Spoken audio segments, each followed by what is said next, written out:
Kattappana block പഞ്ചായത്തിൽ കാർഷികം, ആരോഗ്യം, പശ്ചാത്തലം തുടങ്ങി എല്ലാ മേഖലകളുടെയും വികസനത്തിന് മുൻഗണന നൽകിയുള്ള ബജറ്റ് അവതരിപ്പിച്ചു. പ്രസിഡന്റ് കെ ബാലസിംഗിന്റെ അധ്യക്ഷതയിൽ vice president Shiny Roy budget അവതരിപ്പിച്ചു.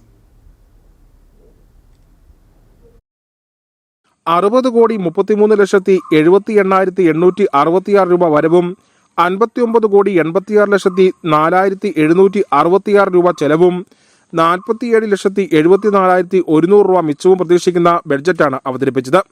നെൽകർഷകർക്ക് കൊയ്ത്തുമതി യന്ത്രം വാങ്ങാൻ 8 ലക്ഷവും, വനിതാ സംഘങ്ങൾക്ക് ടിഷ്യൂ കൾച്ചർ വാഴത്തൈ വിതരണത്തിന് 5 ലക്ഷവും, കിഴങ്ങ് വിള വിത്ത് വിതരണത്തിന് 6 ലക്ഷവും, തന്നാണ്ട് കൃഷിക്ക് 10 ലക്ഷവും, ക്ഷീര സമൃദ്ധി പദ്ധതിക്കായി 20 ലക്ഷവും, വൈക്കോൽ സബ്സിഡിക്ക് 10.99 ലക്ഷവും, വനിതകൾക്ക് കറവ പശുക്കളെ വാങ്ങാൻ 21 ലക്ഷവും നീക്കിവെച്ചു.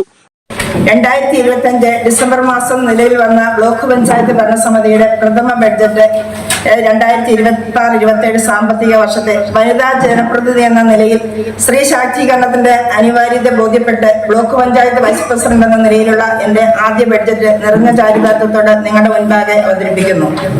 കേരള പഞ്ചായത്ത് രാജ് നിയമം 1994 ചട്ടം 214 അനുശാസിക്കുന്ന പ്രകാരവും കാലാകാലങ്ങളിൽ സർക്കാർ പുറപ്പെടുവിച്ചിട്ടുള്ള നിർദ്ദേശങ്ങൾക്ക് അനുസരിച്ച് വിവിധ പഞ്ചായത്തുകളുമായി സഹകരിച്ച് പാടശേഖര സമിതിക്ക് കൊയ്ത്ത് യന്ത്രം വാങ്ങുന്നതിനായി 8 ലക്ഷം രൂപയും, ഭവന പദ്ധതിക്ക് 2.30 കോടി രൂപയും, ആരോഗ്യ മേഖലയ്ക്ക് 1.11 കോടി രൂപയും, പശ്ചാത്തല സൗകര്യത്തിന് 7 കോടി രൂപയും, ഉന്നതികളുടെ സമഗ്ര വികസനം സ്കോളർഷിപ്പ് പദ്ധതിക്കായി 36.39 ലക്ഷം രൂപയും, കുടിവെള്ളക്ഷാമം പരിഹരിക്കുന്നതിന് 32 ലക്ഷവും വകയിരുത്തി.